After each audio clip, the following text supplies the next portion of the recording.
Welcome back to the Sports News Analysis YouTube channel, where I'm always breaking down the hot sports topics of the day. My name is Mike. I'm continuing with my Around the League videos here with the video for the AFC East for today, Saturday, March 23rd. Guys, I do a video on each division every day, talk about all 32 teams, so be sure to check out my other videos and be sure to subscribe to my channel here, guys, to get my daily sports talk videos delivered directly to you. But getting right to it, the AFC East, the New England Patriots, they're in the news the last couple of days. A lot because of this Vince Wilfork, Ted Johnson situation that's unfolded, all of which was Johnson's doing. Let's be honest about it. If you're not familiar with the situation, Ted Johnson, the former New England Patriots linebacker, was asked a question on a sports talk show in Houston, asking who he thought had the ugliest wife of anyone he ever played with. And Johnson actually saying on air, well, I don't think he'll ever hear this. He answers Vince Wilfork. And, Vince Wilfork obviously did not take kind to this, had a lot of choice words for Ted Johnson, which, you can't blame him. Why Ted Johnson would ever even answer a question like that is beyond me. But he's either really not that intelligent or one of these radio guys, again, that's just trying to get ratings. But, Ted Johnson comes out with the apology. I don't expect that apology to mean anything to Vince Wilfork. And I think Wilfork was totally justified in the rant he went off on Johnson about. And look, you don't cross that line and go into people's family. If you want to make light, or if you want to criticize the way someone plays, I don't think players get that riled up by that. But when you start mentioning people's family, people's wives, it's just no place for that. So Vince Wilfork said what he had to say. Ted Johnson apologized. Probably a dead issue now, but nevertheless was definitely in the news the last couple of days. From one catastrophe to another catastrophe, the New York Jets organization as a whole, Rex Ryan's still out there refuting the Darrelle Revis talk. And, of course he has to do that. I'm beginning to think that even if there is a Revis trade in the midst or in the works, or they're doing their due diligence on different trades, I don't think that's something they're going to let Rex Ryan in the loop on. Rex Ryan is a defensive coach. He said time and time again, his whole time he's been with the Jets, he thinks Revis is the best defensive player in the NFL.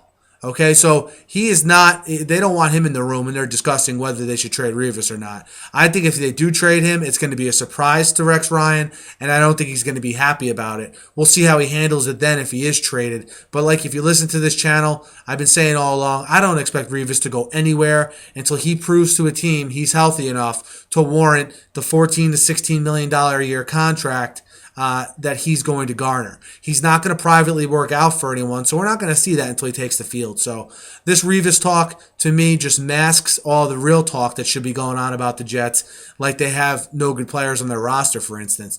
But, those are my feelings on the whole Revis situation. But expect Rex to come out and deny the talks, because I don't think he'd be informed of them even if there were some. The Miami Dolphins, it's been coming out in the last couple of days that they're rumored to be in on Elvis Dumervil.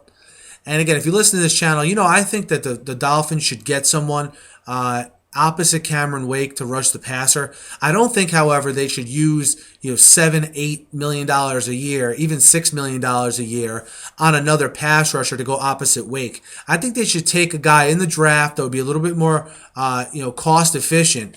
And I really think they now need to solidify that offensive line.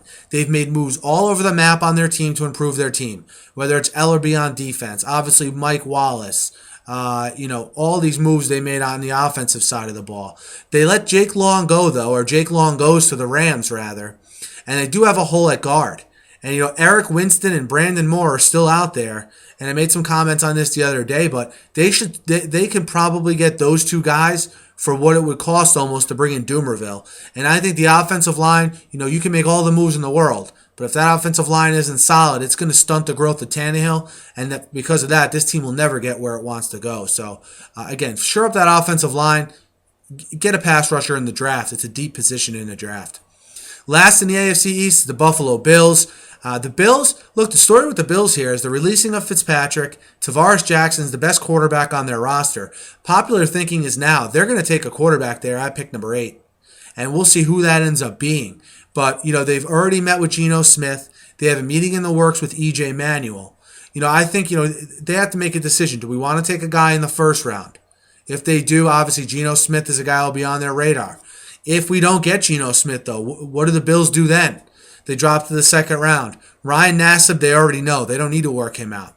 All right, coach, offensive coordinator of the Bills now, Coach Nassib at Syracuse.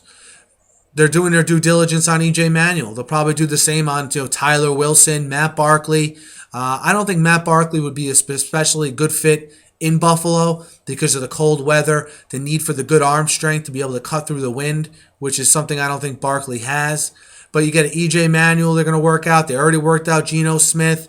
Maybe a Tyler Wilson gets in the mix there. Maybe the kid from NC State, Mike Glennon. But it's going to be a decision the Bills have to make. Do we see value in the first round at the quarterback position, or do we take a pass rusher, which we need to in the first round, and then at the top of the second, take our quarterback that we've had our eye on? We'll see how this situation unfolds, but I think the Bills have pretty much made it so they have to take a quarterback here in one of the first two rounds. But that's my rundown for the AFC East today. Hit me up in the YouTube comments. Hit me up on Twitter at SNewsAnalysis with your opinions and any kind of analysis on the AFC East, on your favorite team, on your rivals as well. Be sure to subscribe to my channel, guys. And thanks again for listening, and have a great night.